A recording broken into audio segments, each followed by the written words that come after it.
All right, Derek, we are back with the mailbag routine. Got off track a little bit in a good way during the free agency period. There's a lot of stuff that we had to react to, but as I mentioned earlier last week, we're going to be back in our off-season cadence now moving forward, and that's going to include a mailbag every single Monday because I like doing them, and they're fun, and you guys do a great job of sending along the questions, and this was no exception. Very excited about a lot of these. I think it's a really good mix of stuff. Yeah, I'm glad to be doing the mailbags again. One, just because the free agency week was fun, right? But it's a slog. It's a lot going on, and to like try to pick up the pieces there is a lot. So to get back into something that's a little bit more casual, a little bit more fun, while still kind of engaging the brain enough, I think I'm happy to be back here. I want to be very clear about this because I have a great job that I feel very, very grateful to have and I love doing. This is not a complaint because it's not real work that other people have to do. But this year specifically, this run of like Super Bowl, Combine into free agency is just a reminder that I'm just not the man I used to be. Like it just felt like more of a slog and a little bit more of a demand than it has in previous years, where it's like, it's March 21st and I'm kind of tired. Like we're just starting draft coverage. And so I do think getting back into this little swing of things is going to be nice. And this was my first time doing that gamut because I'd never done the Super Bowl. And then we jumped into the Combine. And then I've never covered free agency the way that we did it, where it's podcasts every week, a 7-hour live stream, like just all of it. Very exhausting month in again, the best way. I wouldn't want to be doing anything else, but it is still exhausting. So let's kick off this one with a question that is just perfectly designed for you. It's why I included it at the top. Andrew Newman says, I'll preface my question by saying that I am old. I'm pretty sure Robert and I are the same age, and I played linebacker at a D3 university that regularly played University of Wisconsin-Whitewater at what someone called the peak of their dynasty. This is incredibly esoteric Division III Midwest football stuff. Wisconsin-Whitewater was very, very good at football for a long time at the D3 level. He said, I think I have an average to above average understanding of schemes and playbooks compared to an average football watcher. I know can get more complicated. I've listened to both of you talk about the off-ball linebacker position being something that isn't highly valued, but also something that isn't very easy to evaluate or project. My question is, what makes it so difficult? Are schemes' responsibilities that much different from college? Our offense has varied so much today that finding a linebacker that can do all the things, it's like finding a unicorn. Are we in a period of vacillation where offenses get smaller faster, in turn defenses catch up, and then offenses swing the other way and defenses have to catch up again? There's a lot to get into here, but I felt like I would give you the floor as somebody who pays attention to this position probably more than any other person I know. There's a lot of different avenues you could go to this, which is why I think it's such an interesting topic. The first one I'll start with at a very base level. I think it's very much like the tight end position where because you're kind of caught in between both worlds with the run game and the passing game, it's just a naturally very difficult transition to make. But I think the other reasons why the college game is so different from the NFL is one, the defensive spacing by alignment in college is a lot different. You get a lot more 3-down fronts, and I don't mean 3 defensive linemen and then you still have your 2 outside linebackers on the edge. No, I mean literally only 3 people on the line of scrimmage. So the spacing is just significantly different. And then I think because of the hashes, the spacing ends up a lot different. Like these guys, there's more of a premium on being a little bit smaller, being a little bit faster, being able to cover those large swaths of space. Whereas in the NFL, when things are a little bit more condensed and towards the middle of the field, you have a little bit, you're just not always having to cover as much space to the sideline. So I think there's a bigger premium on speed and sometimes coverage ability in the college game, whereas in the NFL, the reality is these guys need to be a little bit bigger, they need to be a little bit stronger, and things just happen faster. So you're just not getting as many reps that look like the NFL game in college. And so I think that to me is a lot of it. The spacing is different, and then just there's more of a premium on speed in college, whereas in the NFL, you just have to be bigger. And I would posit this to you, and I'll be curious what your thoughts about this are. I feel like in college, things are so much more spread out. The boxes are lighter. It's really about chasing and tackling, right? It's about athleticism, and that stands out. When you go to the NFL game, think about how much different it is to play against, I'm trying to think of like a nonsense college football offense. Think about how much different it is to play against like Tennessee than it is to play against the Baltimore Ravens.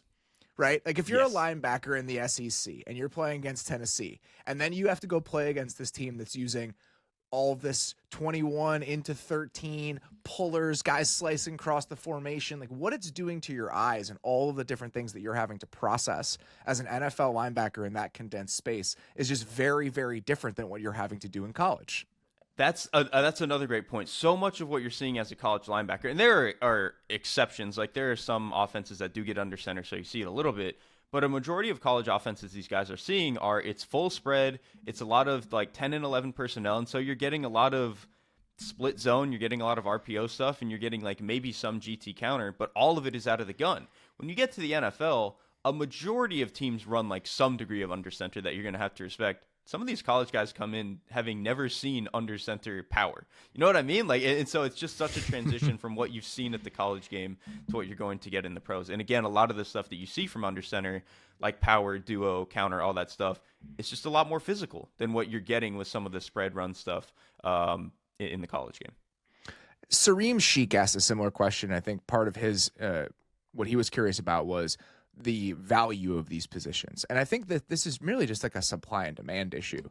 Like, I think that one of the reasons that you are going to pay for premium positions in the first round of the draft is that that's where you have to find those guys. Linebacker, that's just not the case. Like, it's such an instinct-based position where physical traits aren't really carrying you in the same way that safety is, that you don't really have to draft a freak in the first round to find production. At other positions, corner is a stopwatch position, defensive line is a traits position, wide receiver is a traits position to a certain extent. Like, these are guys where you have to seek out those sorts of physical talents, and those guys get identified as early round picks. If you look at linebackers in the NFL, we talked about this, like Roquan Smith is really the last guy who was like a top 10 pick that was like, this is a complete guy. It's not just based on physical traits. A lot of the other guys drafted in those spots, you know, whether it's a Devin White, somebody like that, they're not drafted because of what they're going to be able to do as a well-rounded off-ball linebacker. Those guys typically come a little bit later in the draft because we're identifying and developing them based on much more than what they are physically bringing to the table. Exactly. And because it's such a hard position to evaluate, I think teams are just scared to take those guys in the top 20 compared to, and that's fair. Yes, I don't even blame them for it. It just, I think it warps people's perception of like, oh, well, linebackers don't go in the top 20 anymore, so they're not valuable. It's like Fred Warner is probably about as valuable as any defensive player in the league. It's just that sometimes those guys fall to the third round because they're just harder to evaluate than other positions. And I think we've talked about this a bunch. It's not about devaluing them. It's about figuring out how to pay them and why. And I think I've said this about linebackers, and I believe it. I kind of feel the same way about safeties. Let the league decide who's good, right? Let the league decide who's good, and then I'll figure out if I want to pay one in free agency because there is a supply of them in free agency. It's just an easier way to address the position than it is some of these other spots because it's so hard to evaluate coming from college to the NFL that using those rookie contracts or using just the NFL product in general to weed some guys out and decide who's worth paying and who's not. It's a viable strategy at that position in a way that it's not with a lot of other positions because you have to find those guys in the draft in a way you don't with linebackers. Let's get to our next one here. I'm going to answer this sort of because it was such a good question and I got such good answers that I do want to save a little bit. Aiden Goldstein said, sorry for the ignorance here, but why are there so few difference-making offensive line coaches right now? Right now, people with track records include Stoutland and Callahan in Tier 1, Hank Fraley and Adam Stenovich in Tier 2. But what exactly are they teaching that is making the difference? Is it technique, scheme? Are all coaches teaching basically the same content? These coaches are just getting better at conveying it and properly motivating their players. If it's the former, are these trade secrets? Why can't more people copy and paste those methods? So a couple more questions that he asked, but at the core of this, it's essentially, why are there so few good offensive line coaches? And I wanted to, rather than me just trying to throw out an answer in terms of what I thought, I asked probably half a dozen head coaches and offensive coordinators about this yesterday. I got some really good responses. I got some good responses secondhand from some pro offensive line coaches. And here's the broad strokes of this. And I don't want to dig super far into it because I do think it might be worth doing a whole show about this. But I think it's a combination of everything that Aiden is asking about. It's the fact that it's scheme and technique in a way that it's not for almost any other position coach in the league. If you're the offensive line coach for a team, you are probably the run game coordinator for that team. So whether it's in your title or not, that is part of your responsibilities. So the scheme part is on you. Then you're having to individually teach technique to 5 different players, which almost no one else is except for the DB's coach. And even the DB's coach is not having to teach the level of cohesion that the offensive line coach is. So you're having to teach 5 guys individually. You're having to build the run game and the pass protection scheme. And then you're having to teach all of those guys how to play together. And so there's just a lot going on there. And I think what some people do, based on some of the responses that I got, is they weigh too much on one side. multiple guys said there's too much of a focus on scheme. There's too much of a focus on scheme. And so you need to be able to make sure that you're finding the right balance there. And then one of the more fascinating responses that I got is one offensive coordinator told me, he said, it's evolved from a drill sergeant position to a more teaching psychologist role. And most people aren't equipped with that kind of mental flexibility.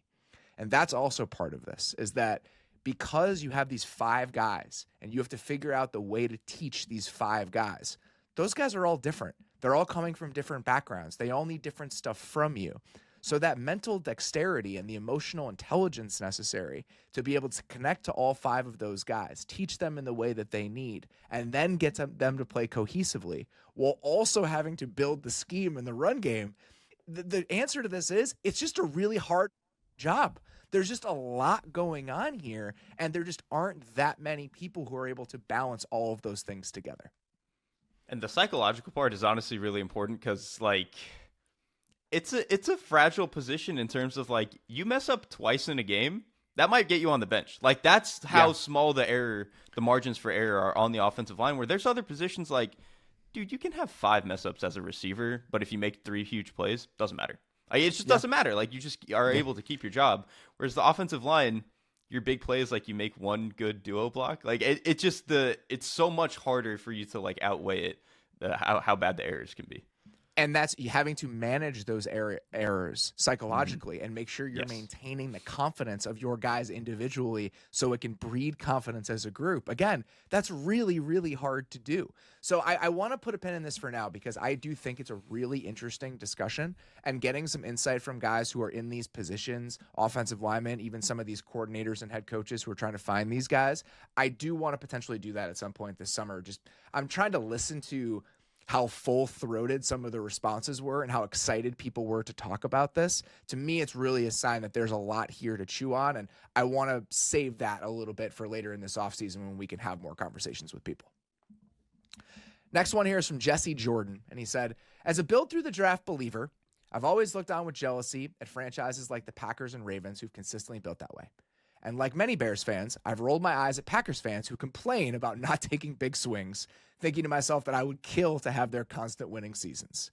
But the recent success of teams like the Eagles and Rams, who have gone for it and torn down and gone for it again, versus the lack of Super Bowl appearances for the platonic ideals of building through the draft, Packers, Ravens, Steelers, etc., has me questioning things.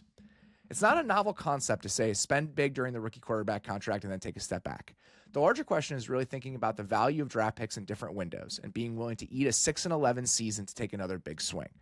I'm not interested in some kind of homerism defensive Bears moves. Part of this is driven by my concern about them trading away picks for veterans, which is part of his email.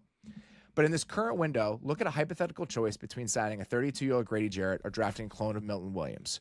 Williams is a young, good player, but it wasn't until year 4 that he broke out, which offers less help to a team trying to maximize this initial window. Like I've said, I've always viewed building through the draft to infinitely refuel a consistent winner is the goal. But now I'm wondering if it shouldn't be more building a team that is designed to be teared down. Because while I've always looked longingly at the Packers' success, I now find myself wondering how many Super Bowls Howie Roseman would have gotten Aaron Rodgers to. This is a really fun one, and I do think that there's a lot to chew on here. What is your first initial thought about this question? My first thought is that we just keep reframing ways to talk about like how the Eagles are allowed to build the team in a different way, and I think that that's ultimately what some of this comes down to.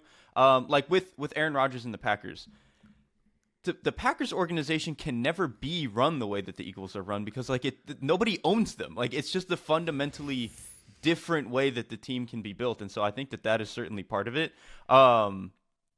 I still think that like ultimately building through the draft is always what's going to give you a floor. And I think even when you look at a team like the Eagles, yes, a lot of their big moves are these trades that they make and stuff like that, but they are ultimately still a team that has given themselves an incredibly high floor because of the way that they draft, specifically with the trenches. It's just that some of these stuff that they add on top of it are the Saquon Barkley moves or trading for all these other players. So I ultimately still think unless you have a very special quarterback, you still do need to be able to build yourself up to the draft. And like, I understand that the Rams did what they did, but that almost feels more to me like an aberration than something we should take a lesson from.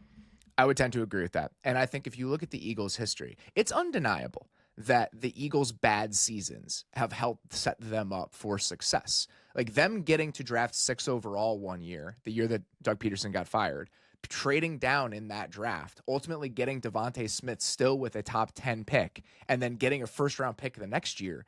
That's a huge part of this. Like this doesn't all happen necessarily if they don't have that one terrible season to reset things. And the thing I would add to that too is like, how many GMs get to survive seasons like that? That's exactly the reason. Whereas like Howie, it's like, he'll be okay. When you've got a Supreme Court assignment as your GM posting, like Howie Roseman seems to, you can live with that season. Doug Peterson gets the axe. You tank the final game of the year because you want a better draft pick. Like that is a luxury afforded to somebody in Howie Roseman's position. And I think that really does speak to why the Eagles are allowed to do some of this stuff.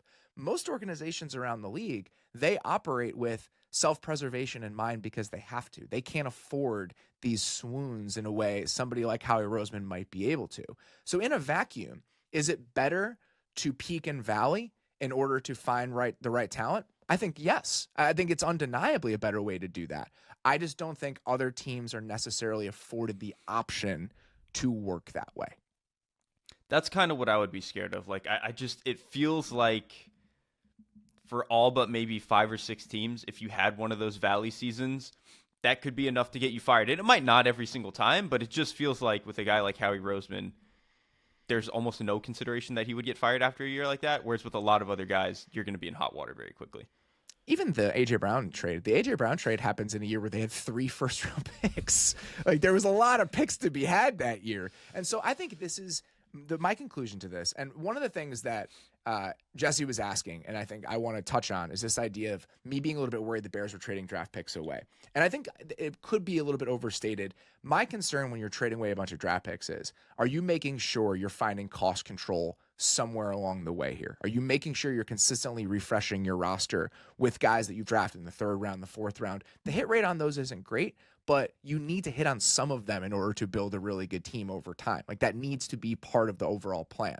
But if you're offsetting those costs with rookie quarterback contract or with some other rookie contracts at premium positions, Roma Dunze, Caleb Williams, all of that, then it becomes a little bit more complicated.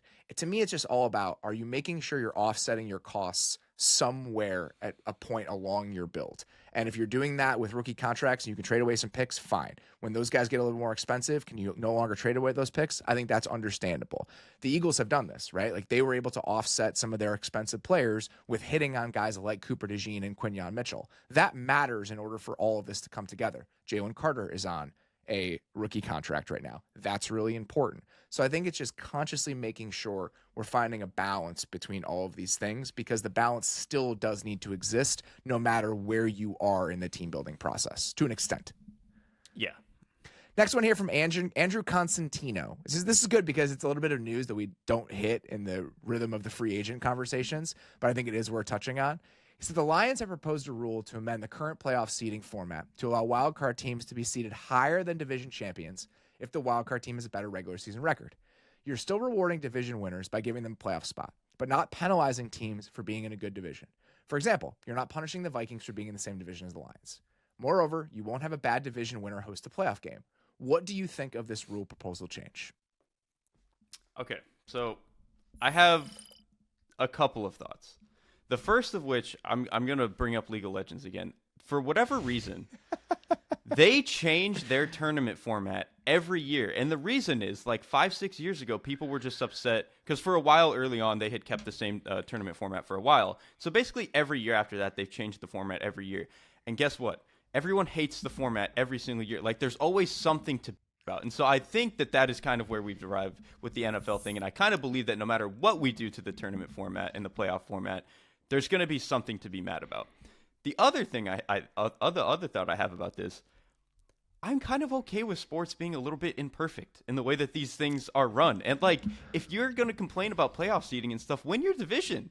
Like, go win the games that you have to win. And I know, like, the Vikings did win 14 games. Win one more, and this wouldn't have been a problem. And so, like, that is kind of ultimately what a lot of this stuff comes down to me. I think that last year was such a unique case that I don't That's really the other need thing. to Why are we change the rules overreacting? because of that. I understand the spirit of this rule, though. I actually think the idea of like not having the Texans host that Saturday afternoon game every single year is funny to me. Like we're prying away that game from the Houston Texans. Like that's the end game of all of this. So I get the spirit of it. I just don't think it's necessary. Like I think last year was such a unique case.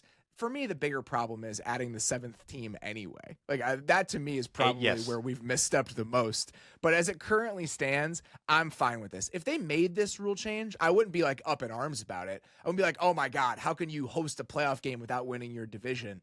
But I'm not moved by this either way. I don't feel like there's some grand injustice being carried out here. So if this were to pass, I'd be like, okay, cool. If it were to not pass, it wouldn't change my life in any meaningful way. And the other thing is, too, I almost think it's kind of more novel and fun that in 10 years we're going to look back and be like, hey, remember the time the Vikings won 14 games and didn't get to host the playoff game? Like, that to me is more interesting than them just getting to go and do it. Yeah, I think that's totally fine. The funnier rule change proposition from last week from the Lions is that they're the team that wants defensive holding and illegal contact to no longer be automatic first downs. The Terry and Arnold rule. yes. The Terry and Arnold, we're playing man coverage 80% of the time team was like, you know, guys, what if we just didn't give automatic first downs if we got a defensive holding on 3rd and 18? Which, by the way, I think is the way that the NFL needs to move, but they are like the worst messenger for this. It's like one of your most irresponsible friend being the one that's like, consequences don't really matter. We should show everyone a little bit more grace. It's like, yes. Yeah, I guess in a vacuum, I'm not sure you're the proper messenger here, buddy. That's kind of how I feel about the Lions in this moment. Yeah, we need we need the Bengals to go produce that rule or something like that. Which team? Like the Gus Bradley Colts. Like they were the team that would be like, or the old, like some of the Fangio teams that were just playing like all of this soft zone, like Joe Barry being like, you know what? I just don't think that we should penalize people for defensive holding. You wouldn't question his motives. It would seem like it was coming from a purer place. So I think people would be more open to the idea. With the Lions, it's like, come on, guys. We understand what you're trying to do here. I don't believe you for a second. Yeah, we all see the game with the Lions. Joseph Novacell says, a recent mailbag question about what it means to be a fan got me thinking. What does it mean to be a fan in general in this current media environment? I'm a Chicagoan and have multiple group texts with friends about the Bears and other Chicago teams. The amount of time my friends and I spend discussing Ryan Poles or the McCaskies or Kevin Warren or name your executive or the salary cap or the draft far outweighs the time discussing the actual players in the roster. It makes sense given the influence the aforementioned people have on success and their longevity with the team compared to most players. But sometimes I feel like following sports has turned into an MBA class. What are the best ways to structure an organization? How can a team effectively allocate assets? Which teams are willing to invest in infrastructure? We root for having a smart front office and winning trades for draft picks. Is this a product of analytics? The increasing need for media content, fantasy sports where everyone is a GM, the increased roster return in all sports, all of the above. Is something lost when so many of us become this type of fan? Am I imagining the shift and fretting over nothing? Should I just shut up and relax? Really, really like this question. What are your thoughts about this? So it's a little bit tricky for me to answer because none of the football fans in my life are really like this. So I don't have that much experience with it. And then the only other thing I really follow, again, is esports. And like that is not really part of the calculus with the way that esports is run, at least in my experience. And so this is a little bit difficult for me to answer. But I do think the fantasy sports element is definitely part of it. But you can sense it creeping into the discourse, definitely. Though, even if it's not a part of your personal experience. Definitely. I can see it in the way that, maybe people on Twitter talk to me now compared to 8 years ago in terms of like the things that they're interested in the questions they're asking me and stuff. So that's definitely part of it. I do think something is lost, by the way. Like the point of the sports is the sport. And I understand that all this other stuff is interesting, but to me, the point of the sports is the guys who are playing it. And kind of to that end, I think part of the reason we've seen the shift is that the athletes are not relatable. Like, I can't picture myself being Quentin Nelson, but I can imagine myself being Chris Ballard, and doing that job. And so that I think is part of it. It's a huge part of it.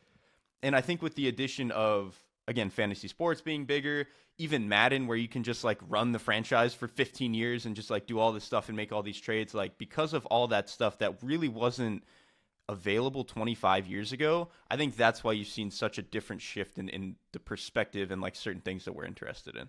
I like that point a lot, and that was one of the things I wanted to point out, is that you can't imagine yourself being Max Crosby, right? Like, that's impossible. You can imagine yourself being John Spytek or Howie Roseman. Like, that's reasonable. Like, I've stood next to Howie Roseman.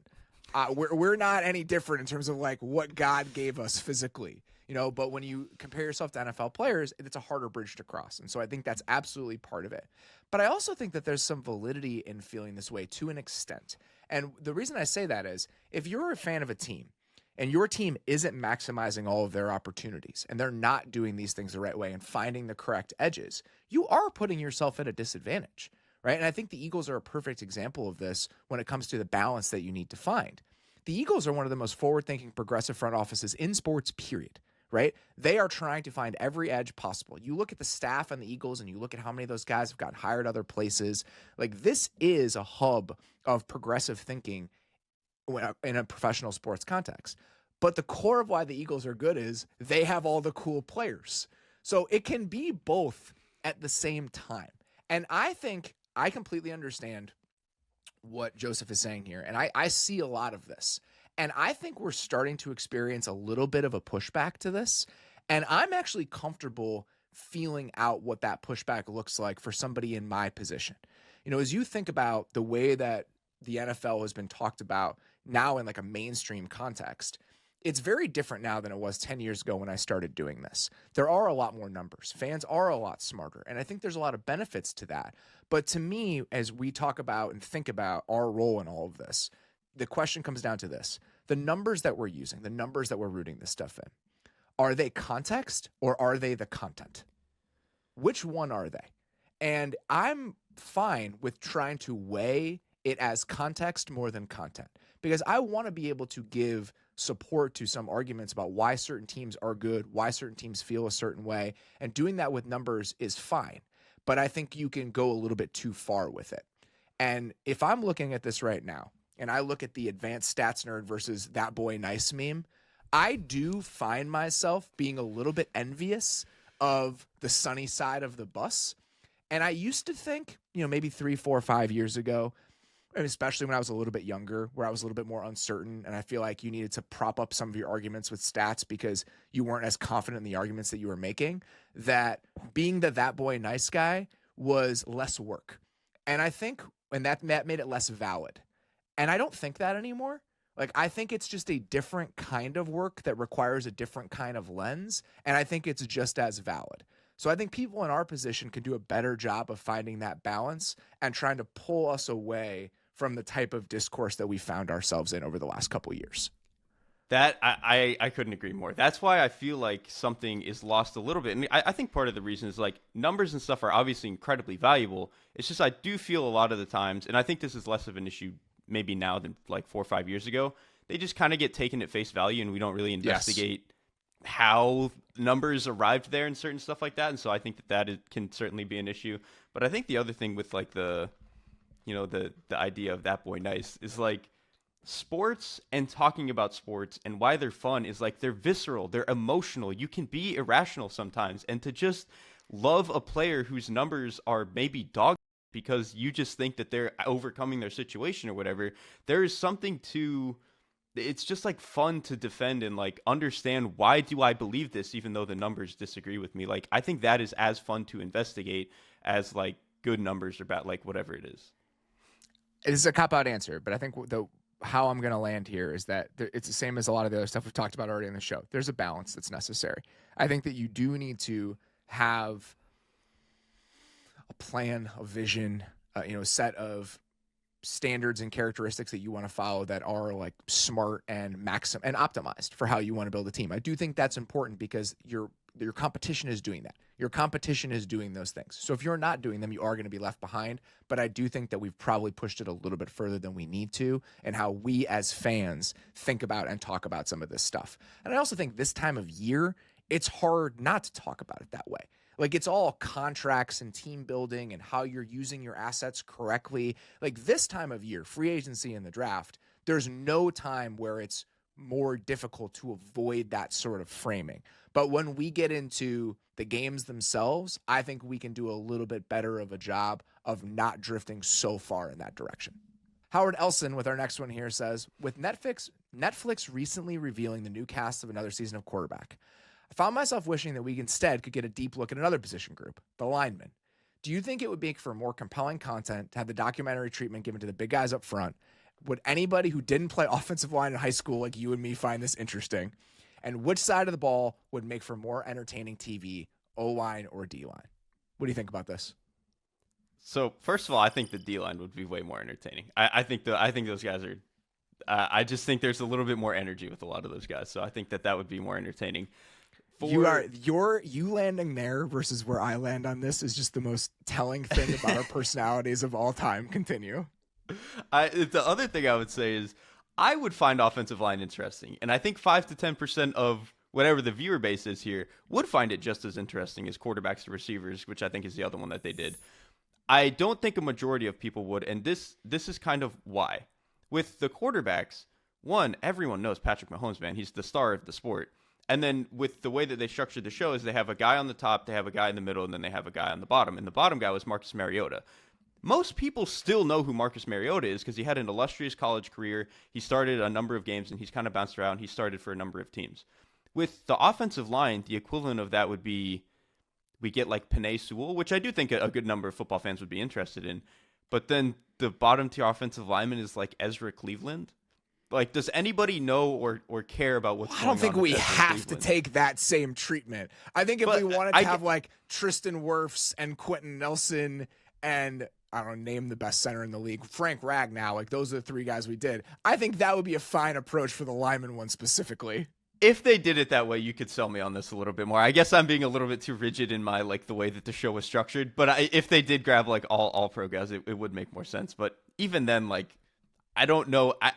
Fewer football fans, I would think generally understand how good Frank Ragnow is compared to like everybody knows who Patrick Mahomes is or Devontae Adams for the receivers one. There are a few different things to weigh here. I think obviously it's going to have more appeal with the defensive linemen. There are guys that you understand their impact. They are bigger stars. If you wanted to get Max Crosby and Micah Parsons and Myles Garrett to do this, I think you would have more interest than if you got the three offensive linemen that we said. Defensive linemen are generally they have more personality. They're bigger stars, right? Like they're the wide receivers of, I guess cornerbacks are the wide receivers of defense, but like they're closer to wide receivers in terms of like what sort of presence they have than offensive linemen who are a little bit more withdrawn. But at the same time, think about how many people reacted to that Jason Kelce documentary on Amazon in the way that they did. And we can easily say that Jason Kelce is an outlier in terms of how compelling of a character he is and just even his family life and his home life and whatever.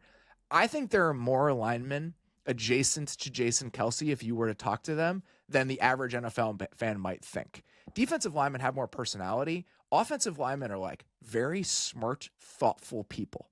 And so the idea of going through, and this is like probably too far in this direction, but I would watch out of this. If I saw an episode and it was like Rashawn Slater going through his week, and it's just like, this is how I game plan for a guy. This is the information. This is what I'm watching. This is how I think about the game. This is how I think about all of this stuff. You'd be surprised, I think, the average NFL fan, by how compelling and how impressive it is to have a conversation with a really, really good offensive lineman. They are some of my favorite conversations to have, independent of how much I like offensive line play. When it comes to just a nourishing football conversation, quarterbacks is probably the place to start. I think offensive lineman is probably the second place that I would go. See, that's what I'm saying, though. I think for like 5 to 10% of us, it would be incredible, and I would love something like that. I just don't know if it would play as well as some of the other stuff. The last thing I will say, though, I'm talking out of both sides of my mouth here. It's Netflix and it's the NFL. It would still work. Like it would still obviously do a lot for them. It would be totally fine. I want to be clear about this. I don't think this is a good business plan, what I'm trying to do here. Like, no one's ever called me a content genius. Like, there's a reason I don't have a media empire somewhere. I just want to kind of exist over here in my little bubble and do my weird stuff. And so I shouldn't be empowered to create the Netflix documentary, but I do think personally I would enjoy the offensive line one a little bit more. I would be there with you. I'm trying to speak for everybody else a little bit. Alex Bartnick says, in your mind, who is the most can't miss prospect who ended up missing anyway? and what did you learn from them? This is a great question. He said, my mind always goes to Jeff Okudah. Unfortunately, I think the only thing you can learn from him is that injuries can derail any career.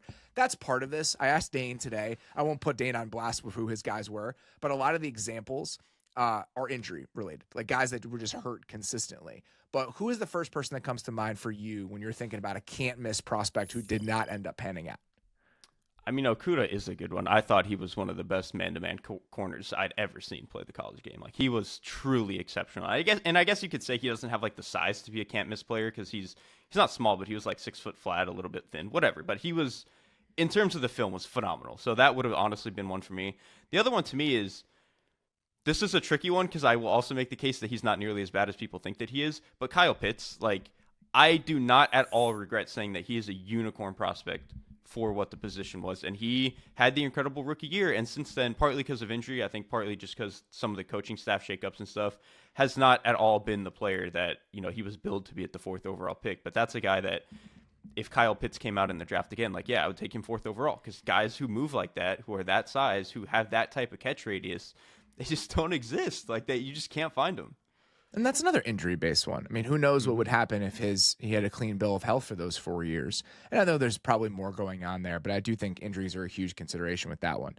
The classic one for me, this is the first one probably a lot of people who've paid attention to the league for a long time would say, Aaron Curry, who was the 4th overall pick in the 2009 draft. He was an off-ball linebacker from Wake Forest.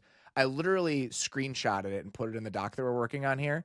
There was a Bleacher Report story in 2009. The headline was, "Meet Aaron Curry, the safest pick in the draft." He was generally considered like the safest pick in that draft, but also just like over a multi-year period. I don't remember people talking about a player that way. When you're looking at these guys in the top 5 of the 2009 draft, or even the top 10 of the 2009 draft, there were guys who were maybe a little bit more of a question mark. Right, like Andre Smith had like some body composition questions. He was the 6th overall pick. Mark Sanchez, quarterback, there's always a little bit of volatility there. Darius Hayward-Bay ran fast, but they weren't sure about some other aspects of him as a prospect. So you look at that top 10 and some of the other options that were available. Aaron Curry was the guy where everyone was like, that's just one that's rock solid. I mean, like, if you just draft Aaron Curry, he's going to be a 10-year starter for you. It's not going to matter. And that just didn't happen. And I think the only real signal from that is, based on my recollection of it, is that he just didn't move that well. Like, he had a 9th percentile 20-yard short shuttle.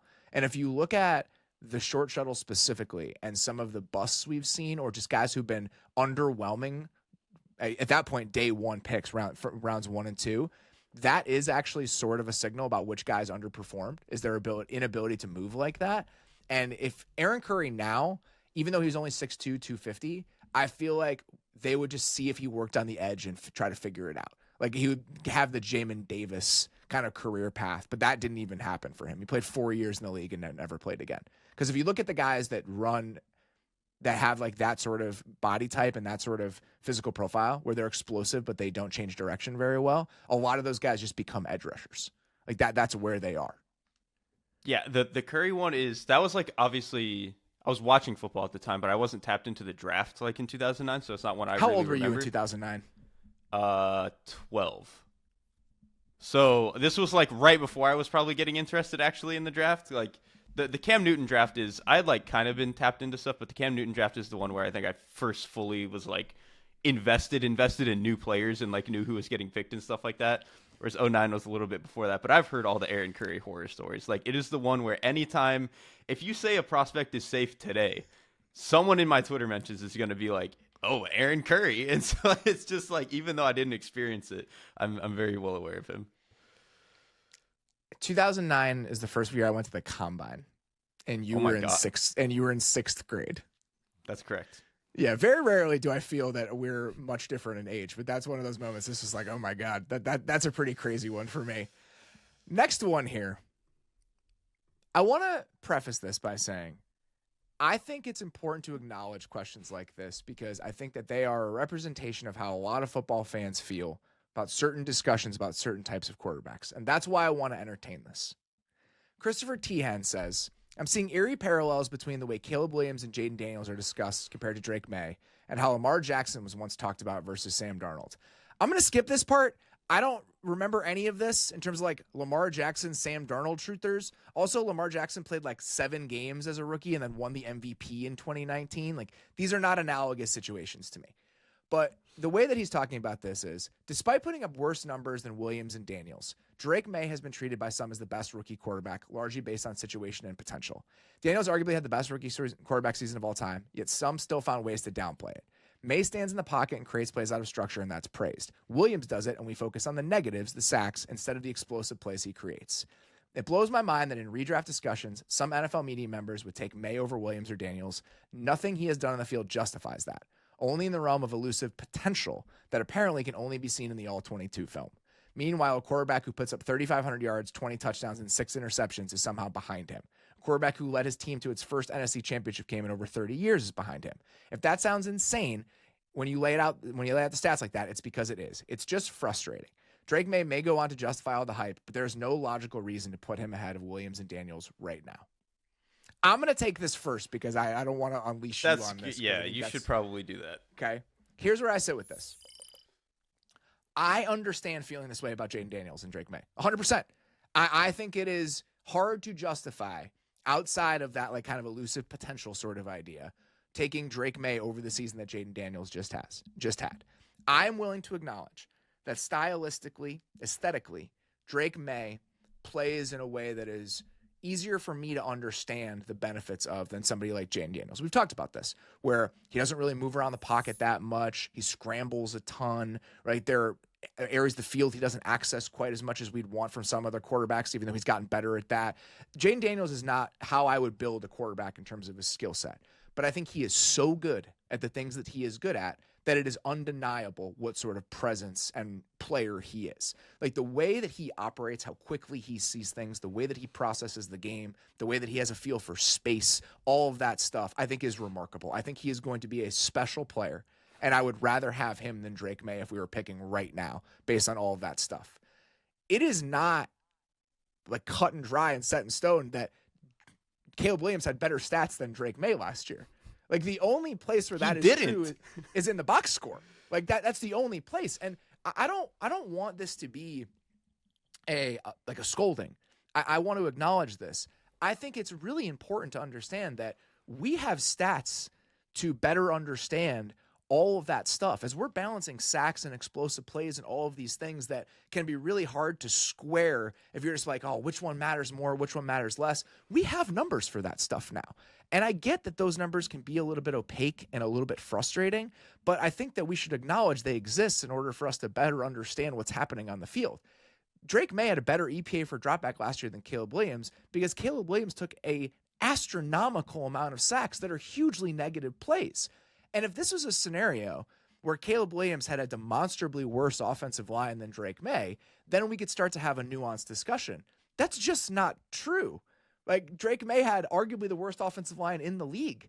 Among full-time starters last year, he had the highest quick pressure rate in the NFL, according to Next Gen Stats. And Christopher in this argument was, he wanted to say that, or he said at one point that Drake May's situation was worse, but that doesn't matter. It does matter. Like, it's important to acknowledge this stuff. Like, he had the worst offensive line in football by most metrics in the eye test and the least talented receiving core. So I get the Jaden Daniels thing. I would rather have Jaden Daniels. And I'm not sure I wouldn't rather have Caleb Williams, but it's at least a conversation based on a lot of rational, demonstrable things that aren't just some nebulous understanding of potential and talent. I have this is going to be an experience, me trying to unpack the 100 million things I have to say here. The first of which, I would like to set the table by saying I was a Lamar truther over Sam Darnold from the beginning, so I am not one of the people that was on that side of the argument. I get a lot of stuff wrong, but I was very much on the Lamar side of that. And so I want to set the table here. Like, this to me, and I do not at all mean this in any sort of negative towards Caleb Williams or Jaden Daniels. Basically, nothing I'm saying here is a negative towards those guys. I think they're both really good. And even though Caleb, I think objectively, statistically, was the worst of all of these guys, I still think has a very bright future. This, to me, feels less like the Lamar Jackson versus Sam Darnold thing.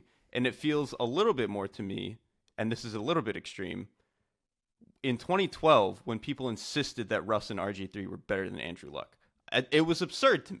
And this feels a little bit more like that. And I understand that Jaden Daniels I think is better than whatever RG3 was, and there's more to his game that I think is like translatable over the long term. And Drake May wasn't quite as good as Andrew Luck was, but it feels more like that to me, where this is actually more of like a serious, we need to talk about all three of these guys being really good. And so that's part of it for me. The other thing is when you watch Drake May on film, he just does all of the stuff that the really good quarterbacks do. His pocket manipulation is incredible. He makes all of the throws that you need to make. He's as talented as basically any thrower in the league. And obviously Jaden Daniels is in kind of a special bucket as a scrambler. Drake May is like in that next tier, man. Like he had 500 yards as a scrambler this year, which was more than Caleb Williams. And then to the point of all of the, Drake May maybe not having a great statistical season, he was 18th in the league in NFL success rate this season, which was better than Justin Herbert. And again, I know that the Chargers offense isn't great, but to be 18th as a rookie in basically any situation is pretty good. And obviously Daniels was the only rookie better than him. He was 14th, so it's not like he was that much higher. And then in EPA per dropback, May was 20th.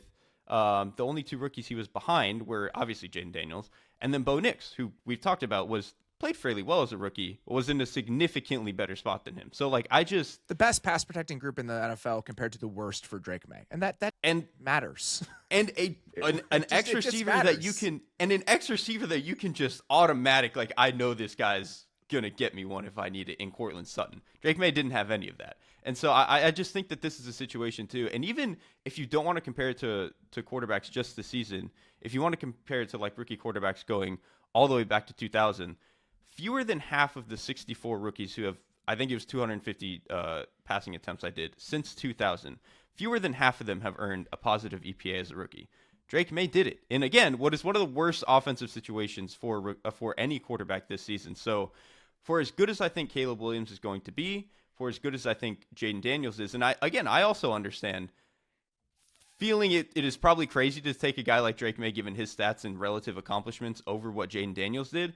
But to me, it's like, it's one season, man. Like these guys are going to have 10-year careers, and we have to project some of this stuff. And I think all three of these guys are going to be good, but I thought Drake May was the best prospect, and there was nothing that I saw as a rookie that would deter me off of that.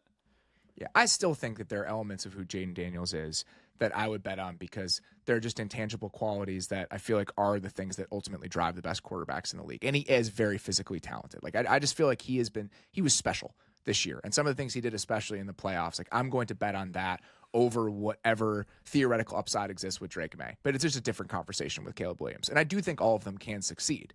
And if you look at something like EPA, like, again, I understand the frustration with the opacity of something like that, where it's like, well, what does that actually mean? It's important to untangle the circumstances there. Because it's not a stat about quarterbacks. It's a stat about the health of the passing game. But if we know other elements of the passing game are unhealthy, then we can understand, or are extremely healthy, right? Like if we know that schematically, in terms of the skill position, talent, everything else can help prop you up, we can do the same things when the supporting cast is bad. And so the bar that Drake May cleared statistically in a situation like that, I have no idea where he goes from here, but he checks boxes from what he did last season with that sort of production. Being able to survive in any capacity and not be like abjectly terrible in those circumstances as a rookie quarterback is a really, really good signal for him eventually being a capable starter, or even more than that. We'll pump the brakes on like what the ceiling is, because eventually you do need to see it. To me, this is different than like a Trevor Lawrence conversation, but in the short term, I think saying Drake May was as good or better than Caleb Williams is not out of line at all for me, given the circumstances.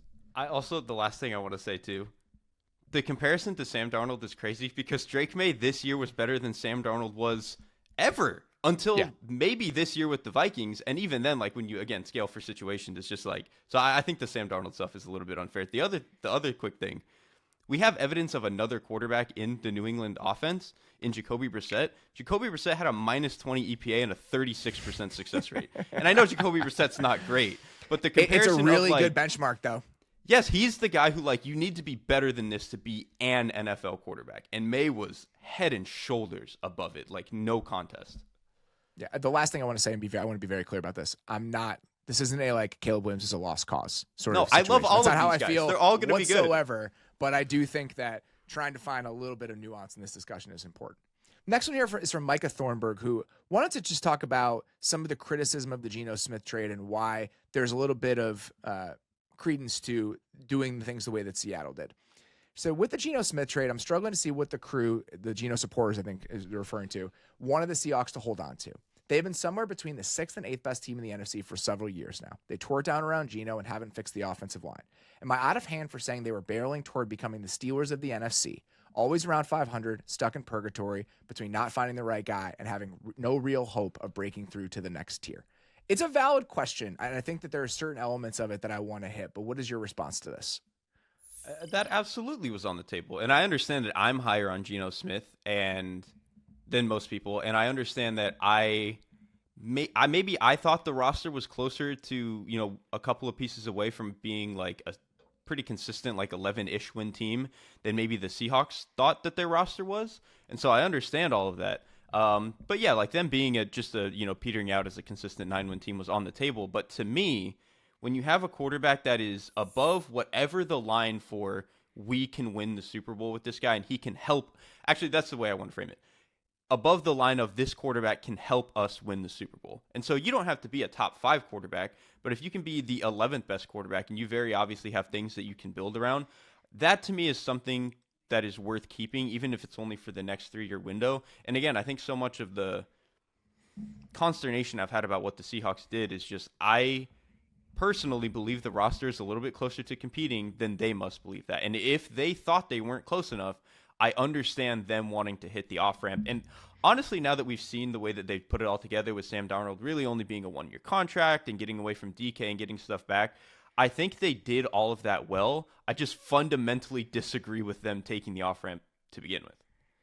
Yeah, I think that there's both of these things can be true at the same time. You can be afraid that you are becoming one of those sorts of teams, and you can also keep Geno Smith because you think he's a solution to breaking out of that, not the reason that you're stuck in the middle. And that's kind of where I sit with this. I wouldn't compare it to the Steelers because Geno is head and shoulders better at quarterback than any of the options the Steelers have had over the last few years. When was the last time the Steelers had a quarterback that good? Was it like 2017 Ben Roethlisberger? No, I think that there was a year, maybe it was like 2019 or 2020 before Ben fell off the cliff. Yeah, he actually could end. Play. He actually still could play. But it's been a good 5 years. Like one of the reasons that the Steelers are in this position is that they don't have a quarterback as good as Geno Smith. If I were the Steelers, I would have wanted to trade for Geno Smith because you need this sort of quarterback. I think that the acknowledgement that you needed to tweak something is a fair place to land based on where the roster had been and some of your struggles. But you had already done that with your offensive line tweaks, your scheme tweak. You'd already done that with your offensive coordinator tweaks, and what you were doing schematically is going to be different. You already did that with the DK trade. So I think that it's okay to think we need to do something differently here because we're in a rut while not trading away a quarterback that would make half the teams in the league better if he were on their roster. He's a part of the solution, not the problem. The other thing that I think probably played some degree of hand in this is that it just seems like with year 1 of Mike Macdonald, you couldn't erase all of the Pete Carroll stuff, right? And I don't necessarily think that like Mike Macdonald hated Pete Carroll and wanted all his stuff out, but it seemed like this year was a little bit of the mouthwash of like, even if maybe we're close-ish, we just want to get all of the Pete Carroll stuff out of the door and we want to be Mike Macdonald's team. And Geno, very obviously, and DK to a different extent, were included in like these were Pete's guys, this was his team, and even Tyler Lockett being released, like this just felt a little bit like a mouthwash to like we just want to go into a new era, and this is the consequence of that. Yeah, and I think that there were things that probably needed to change. I don't think you needed to change everything to this degree, and I think that's my concern with it. Ralph Malborough says, the media saying the Saints are in salary cap hell has been a yearly rite of passage since 2015. From the cap hell to reckless trades up in 16 and 17, the football world analytics people and almost all data-driven experts hated how the Saints were run. And as Saints fans, we loved it, laughing as the madness worked as they won through 2021. It worked until it didn't. So my question is, which team do you currently hate how they operate, but they still win anyway, and it annoys you? This is a good question. I mean, I actually kind of loved what the Saints were doing, so I'm actually kind of on that side because them and the Rams were like so far being insane with what they were doing. And I think you could even honestly make this argument for what the Dolphins have done. And like most of my issues with how the Dolphins have done it is just the quarterback that they're building around is not as good or interesting to me. I think the other teams that I have issue with are the teams that are too passive. It's teams Yeah. like the Cowboys. For a long time, the Packers were like this. They're not anymore. I think pretty much since the Matt LaFleur era, this has not been an issue. But going back 15, 10 years ago to what the Packers were, they were certainly a team that was like, we only built through the draft. We don't go get big free agents, big trades. We don't do any of that. And it was like, maybe that's why you only win one Super Bowl with a guy like Aaron Rodgers. And so I think teams that consistently, the Bengals have, I think, had this issue where they are not willing to. So to me, it's usually the teams that don't want to burn the candle fast. Those are the ones I actually kind of take issue with. Yeah, I don't want to harp on the Cowboys thing anymore because I've hit them very hard all offseason, but they're a part of this to me. Like, I think that the Cowboys have won a lot of games. The Cowboys fell backwards into Tony Romo and Dak Prescott and never made it out of the divisional round. Like, and then you look at the draft success they've had outside of that. Dane brought this up the other day. He said the Cowboys have drafted as well as anybody. And that's true if you look at over a long period of time. So I think as you look at the Cowboys, all these 10-win seasons for Dallas, like, that's not a success story to me. To me, it's a story about missed opportunities.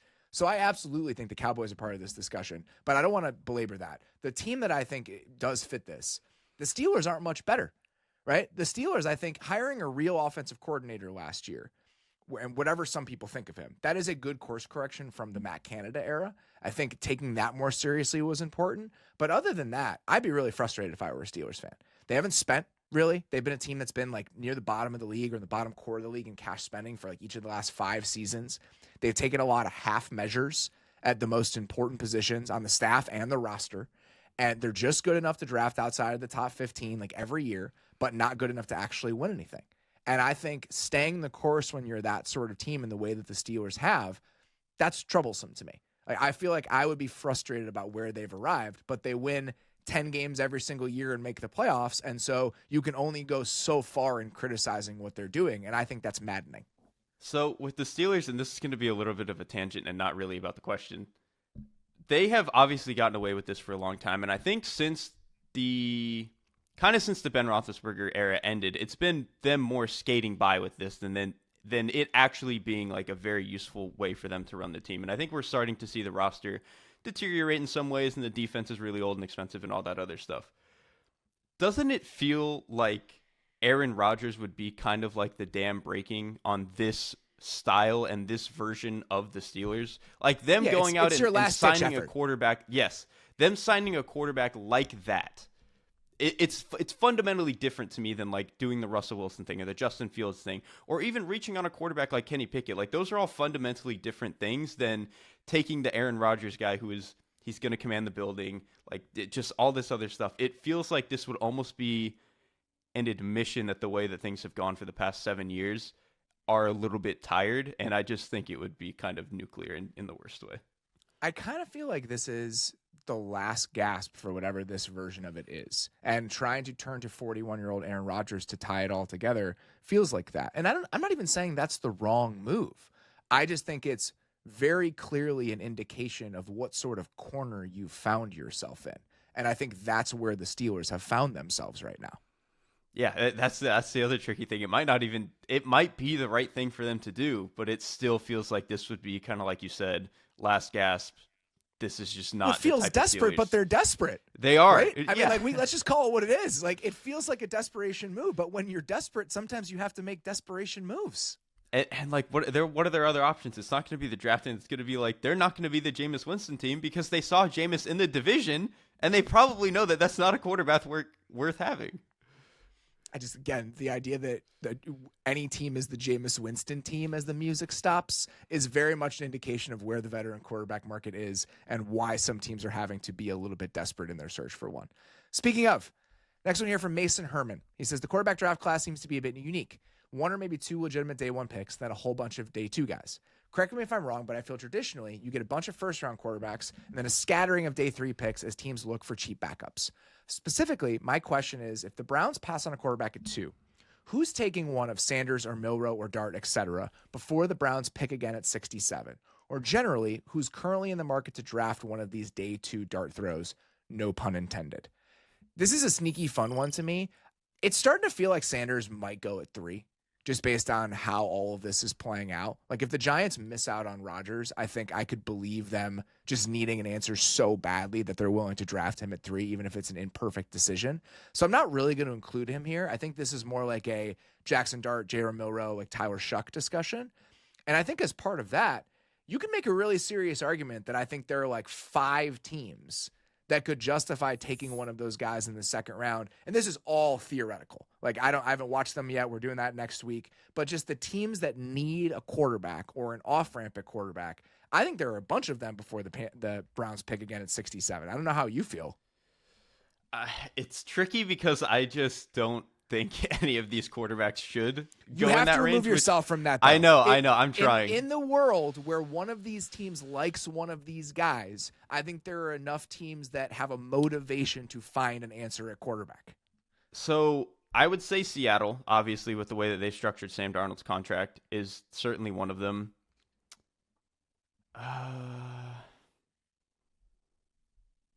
I mean, like Dallas, maybe, but I just have I'm not entertaining this. I'm not doing this with Dallas. With Dallas, that's the thing is I don't know what their motivations are, so they are a trickier one to figure out. I refuse. We will never again on this show after this moment talk about the Cowboys drafting a quarterback while paying Dak Prescott $60 million a year. I'm not doing it.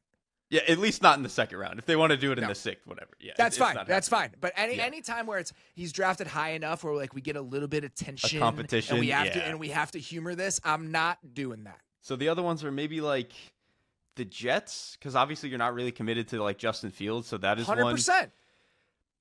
New Orleans, maybe, but like, do they really feel that much better about any of these guys than Rattler? I don't know. And then the other one to me in this group is probably Vegas, but I don't think Pete is interested in developmental quarterback, to be honest with you. I think that's all fair, but I will say I think all of those teams are potentially in the mix here. We used to have an NFL where you could draft a quarterback in the second round. It didn't happen that often, but there were guys you could draft in the second round. The hit rate on them historically has been bad. But at least those picks have existed. You know, the Andy Daltons and the Colin Kaepernicks and the Derek Carrs, like those picks have happened. And so I don't think that it's unheard of for a team to approach it that way where you think we'd rather have an elite player in the first round if you're the Browns and wait till 33 to draft a quarterback.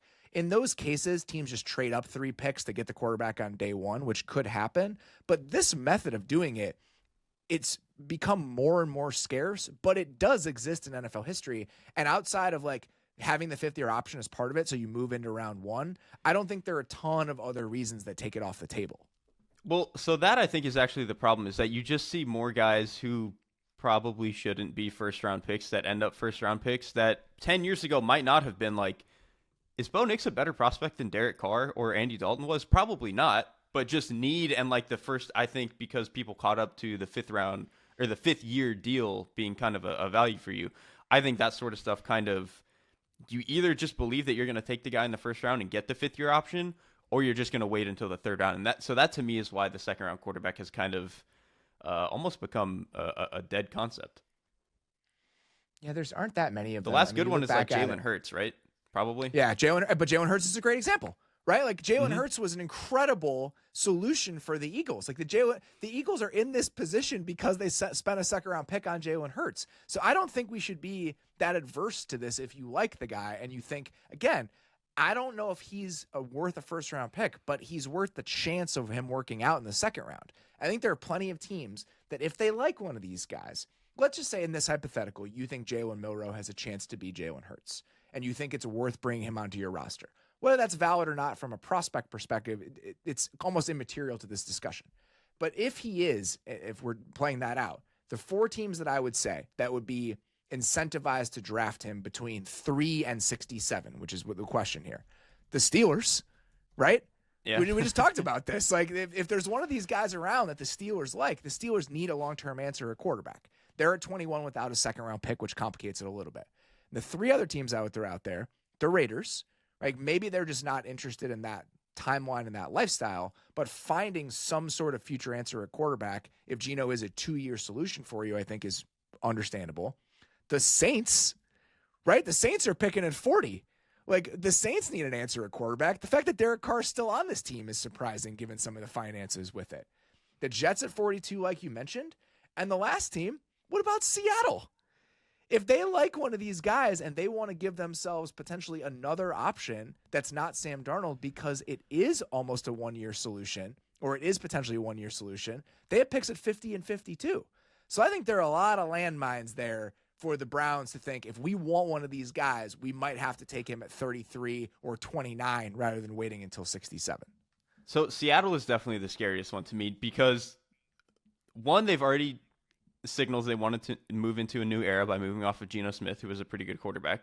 Then the way that they structured the Sam Darnold contract, where they can get out of it after a year, and then also again the fact that they have multiple of these, second round picks. And really, if they even wanted to move up into the late first round or earlier in the second, they could absolutely do it because they have the ammo. So there are a handful of teams that could do it. Seattle is absolutely the team I'm most scared of, I think. Couple more quick ones here. Evan Donovan says, I'll keep this simple. Give me your wildest, hottest, hardly baked takes from free agency.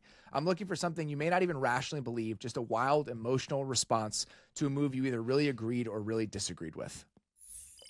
I'm going to put the Rams in the Super Bowl by the end of the offseason, man, because of the Devontae Adams thing. Like, I'm going to get there. I can already feel it. I know. I can already feel it. It's one of those things where everyone is responding to it this way, and I kind of feel like there's a zag to be had, and I'm wondering if I'm not seeing something because the approval rating is too high. But at the same time, I can't bring myself to be negative about it. Like, I love it. I love everything about it.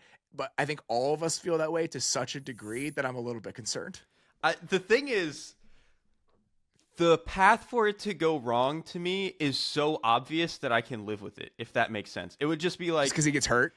It would just be like, oh, well, they're old and they get hurt. Like, okay, yeah. I can live with that. But, like, if everyone is healthy and, like, it's running the way it's going to run, I know Sean McVay can cook up a top 8 offense. I know that Matthew Stafford's a good quarterback if he's healthy. And I'm pretty confident that Devontae Adams is still a really good receiver. So, if to me it is only coming down to, like, health and age, which, again, I know is with those guys is a pretty scary proposition. Whatever, dude. I just think these guys are so good. I know I'm going to buy into it the more I look at that roster. I think that's a good way of thinking about it, where, okay, we understand that as a 32-year-old receiver signing what is your 4th contract, the hit rate and the history on that is terrifying, right? The wall comes for those guys a lot faster than you want to admit. But I think all that's kind of just baked into the expectations. Like, if that happens, then it's like, I'm willing to live with that. Like, they took a swing. They took the right swing for them in this moment. So I think I'm with you on that. Mine's kind of related to that line of thinking. This is not that hot of a take. It's just something I came to as I was looking at the free agent signings. 4 corners signed essentially the same deal. Okay. 3 years, $54 million. Byron Murphy, Paulson Adebo, Charvarius Ward, Carlton Davis. I think there is a real chance we see at least 2 of those as like immediate, oh my God, we've made a huge mistake. Like immediate cut candidates immediate, by next like year. Where it's just like halfway through the season, it's just like, oh my God, I cannot believe we have this guy in the books for X in 2026. And I feel more that way about Adebo, Ward, and Davis. And with Ward and Davis, it's just the same conversation. They're only 28, but the wall at corner comes. The wall at corner comes fast, and Davis has been consistently banged up. You know, obviously, I'm rooting for Ward with everything that he's been through, but I think that there's a lot of risk involved in that contract. And there's obviously a lot of risk in the Paulson Adebo deal. Like, quarterback is super volatile, and I think that's one of the reasons why betting on somebody that's had some of the flashes he's had is potentially worthwhile. But I think it's important to acknowledge the valleys, right? And maybe after this deal, you just get stuck in a valley. So those contracts specifically, I think there's a lot of risk involved in them. And I think even if they've made sense in the moment, some of them could be looking really bad really fast if things turn a certain way. And that, again, more than any other position, that is one where when you hit the wall and you don't come back from it. Like, you're just kind of done. Whereas, like, other positions like offensive line, you can lose a little bit of a step and still be like a pretty functional player. Usually at corner, when you lose a step, you're done. I want to have this one transition from the last one because I think they're sort of related. Because the other contracts I would probably throw out there's a chance that the Grady Jarrett deal and the Jonathan Allen deal and the Javon Hargrave deals are just a disaster. Like, those are also guys who are getting older and got paid a lot of money very quickly after being released. And so Evan Cronus says, what was up with the defensive tackle market in free agency? Seems like there were 3 to 4 inexplicable deals that caught a lot of media off guard, but at least a few teams seem to be on the same page in their approach. Washington, Vikings, Bears, Patriots. Especially considering DT seems to be one of the deeper positions in the draft. What is your best guess as to why teams acted the way that they did in free agency? So I think at least some. So I'll actually start by saying defensive tackle is just a really important position. They are like the integrity of everything that you're allowed to do up front. And so we can say that like the edge rushers are flashier and all this other stuff, but you need defensive tackles to hold yourself together. I also think at least like 10% of this is just looking at the team that won the Super Bowl and being like, oh, we should be built like them, which the Eagles had an incredibly deep defensive tackle room with like 4 guys. 10% is a good percentage. Yeah, it's at least that's part good. of That's it. Good. That's good. Yeah. I think that's a right place to land. It's enough for teams to think about it, and so I think that probably plays into it. And then again, defensive tackle it's a rotation position. Like you just need a lot of these guys, and so to overpay for one, even if like it's not as big a deal to me as like some other positions. So I think the rotation is a huge part of it, and that to me is when you're talking about the draft versus free agency and how they affect one another. At running back, if there are a bunch of running backs available in the draft, you don't need to spend in free agency on a running back because you kind of need 1.5 running backs. You need 3.5 defensive tackles. So there are so many more needs there that I don't think they have as causal a relationship as tight end and running back might in free agency. So I think that's part of it. The other thing is I do think that the markets for edges and defensive tackles, the gap is closing, right? I feel like the impact and how we understand the importance of them has started to shrink a little bit. We've seen that with the way the guard contracts compared to offensive tackle contracts. So I think some of this is potentially, this is my assumption, teams looking at the edges available in free agency, there being very few viable ones. Khalil Mack was one of the only ones he went back. And really it was just like Josh Sweat and Dio Dengbo were like the only guys who got big multi-year deals for the most part. So teams were in a position where they said, I don't care if it's an edge or a defensive tackle. I want to be able to affect the quarterback. Where are the guys who are going to affect the quarterback for me? The teams that spent on defensive tackles, they also wanted edge guys. Carolina, Arizona, Chicago. We just need guys who are going to affect the quarterback. I don't care where they come from. And with Minnesota specifically, they had limited picks, limited money, and defined needs. So it's like, all right, we're going to spend on that spot because those are the guys available.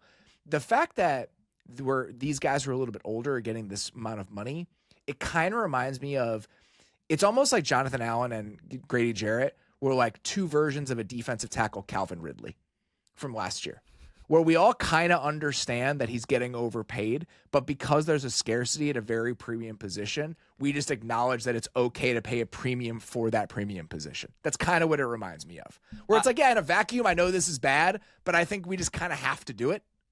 Yes, and like it can be different for different teams. Like with Carolina, it's like we have literally nobody on the defensive interior outside of Derrick Brown. It's fine to pay a little bit more money. The Patriots are kind of the same way with Milton Williams. And like you said with the Vikings had so much money and 2 very obvious needs that they needed to fill, which were the interior of both lines. And you could argue corner too as well, whatever. But they had 2 very obvious needs. Then just go blow whatever money you need to blow. If it costs you a little, if it's a little bit expensive, fine. Like these were the rest of your roster for this year and probably next are intact. So you are okay to go spend a little bit more money than other teams might have been willing to at those spots. Yeah, I think it all tracks, but I do think it's just, we understand there are not that many avenues to players at this position, right? Like, and they're so important now, and they're almost as important, according to some people that I respect, as what you're getting from edge guys now. And so the fact that there was a little bit of a supply of them, we're going to spend on them because there just weren't those guys available at edge, and there was a lot of excess money to be thrown around. That's kind of where I land with it. All right, that is all we've got for today. As I've mentioned a couple times, we are now in our off-season cadence, 4 shows a week, Monday, Tuesday, Wednesday, Thursday. So we will be back with 3 more shows this week, including a very fun breakdown on Thursday of this year's quarterback class with Dane Brugler. And then we've got a couple other fun things brewing for early next week. I don't want to really give too much away yet because we're still ironing out some details, but we'll give you guys sort of a window into what sort of ideas we are going to be trying to put together for our draft coverage here over the next month or so. For now, sincerely appreciate you guys listening. We'll talk to you very soon.